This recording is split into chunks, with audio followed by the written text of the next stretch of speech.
But a couple more death moves, and the ace of diamonds turns out to be on top. And here's how I did it. There's already a second ace under the first one.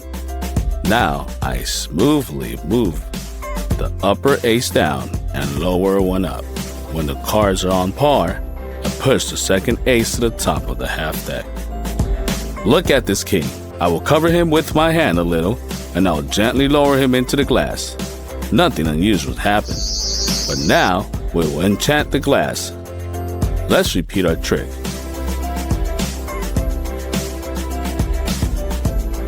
The king gradually falls into the glass.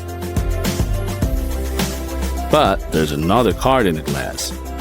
Although the top part is still from the king. How is this possible? Well, just fasten 2 cards with double-sided tape.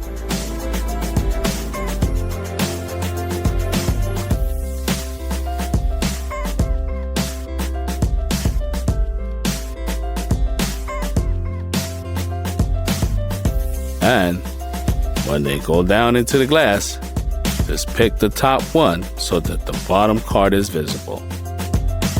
That's the whole secret. Let's take a map and start quickly flipping through the pages, throwing it at random places. We opened the book and incredibly, the 9 landed on the 9th chapter. The trick of the trick is that the 9 originally lay on the 9th page, and we just quietly threw out the second card. When you quickly flip through the pages, the map itself will jump out, as if it had just got there.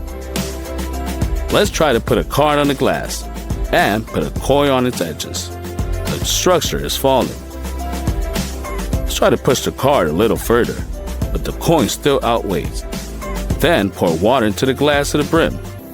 Let's put a card and a coin as well. Now, the surface tension will now allow the card to turn over.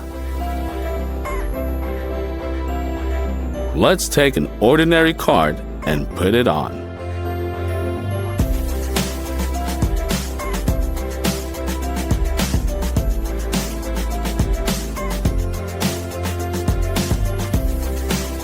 Now, let's put a glass of water on top.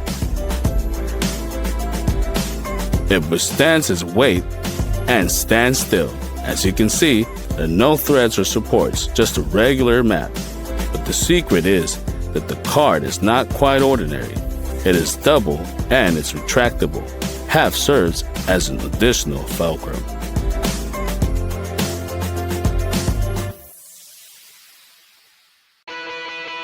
Remember these 2 cards? I'll put them in random places in the deck. Let's do a little magic and transfer the deck to the other hand. But these 2 cards remain in the same hand. They're the ones, aren't they? The secret of the trick is that there are 2 of these cards in the deck. When we remove the first copies, the cards remain at the top and bottom of the deck. A deft movement of the fingers during the roll, and these cards remain in my hands. That's all.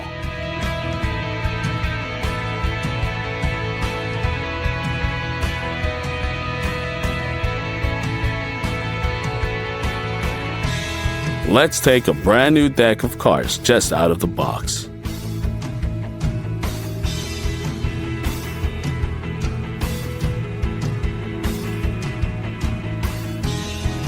Take the 10 of hearts and put in the center of the deck.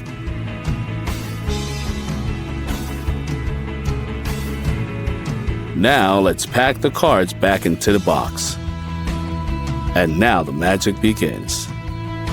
Now I'm going to pull the 10 out of the box with the power of my mind. Just look. And here it is. Clever, isn't it?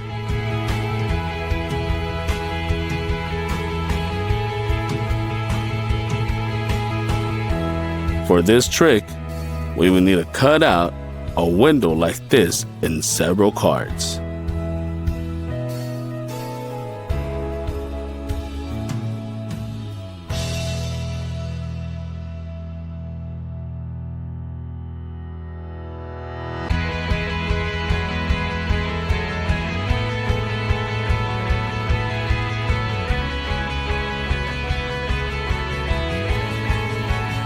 Fill the sink with water and leave the faucet open. Put the ball under the jet and see how fast it starts to rotate. And if you start moving the jet, then the ball will follow it, remaining in the stream. Now, we tie it to a thread and relaunch it into the jet. It seems to stick to it, but due to effort, you can still pull it out. If your ping pong ball has got a dent, then to straighten it, it will be enough to lower it into boiling water for a couple of seconds. Oops! And the ball has returned to its original shape. You can use it again. Or you cannot boil the water, but just bring the lighter to the crumbled ball, but at its distance so as not to float it.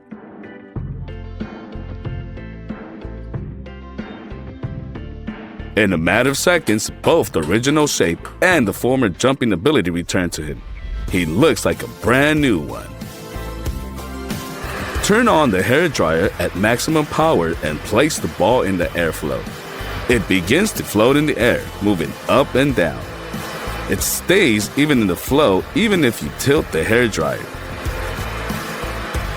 Add a second ball, and now they are both floating.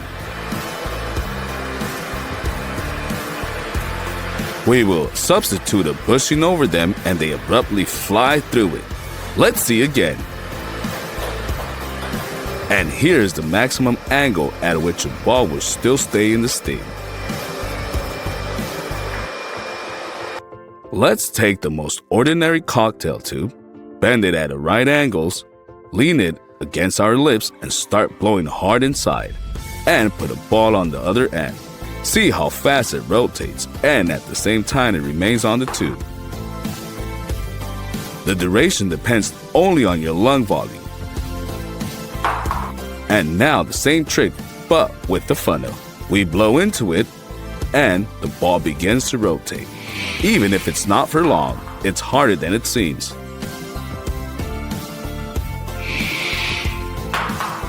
But why torture yourself if you can just attach a funnel over a hairdryer? Let's see what this device is capable of. Don't leave the ball far away. Place it as close as possible, and it starts spinning just at breakneck speed. Wow!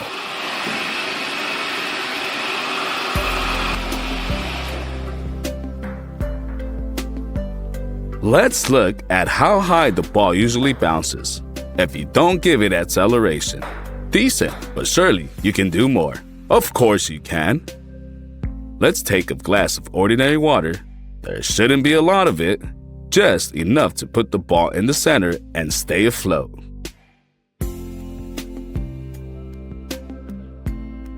Now we throw the glass and the ball literally shoots into the ceiling.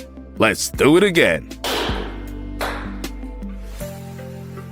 Just look at the power. If it wasn't for the ceiling, it's not known how far the ball would have flown.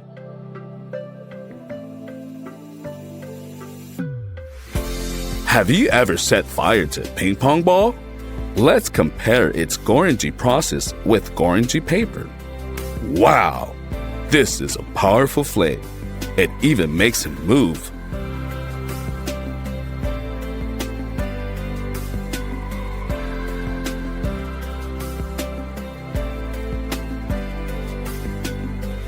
The ball burns much faster than paper. Who would have thought?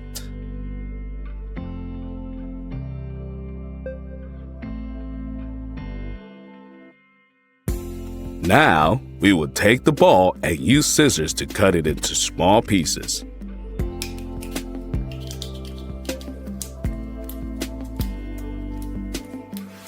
Then, we will need a small sheet of foil.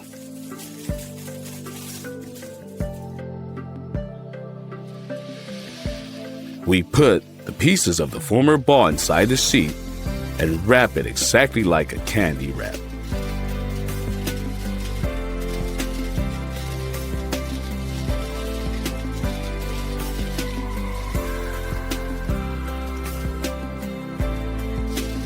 Then another layer of foil, also quite tightly.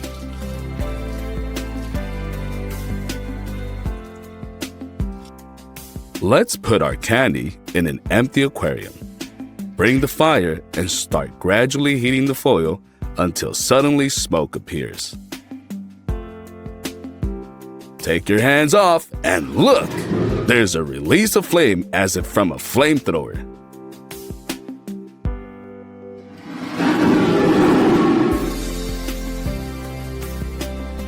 See in slow motion how beautiful it is. But do not try this at home. Yeah, it's like there's a real fire-breathing dragon in the aquarium. Although, sometimes you can get a smoke bomb instead of a pillar of fire. But, in my opinion, it also looks cool.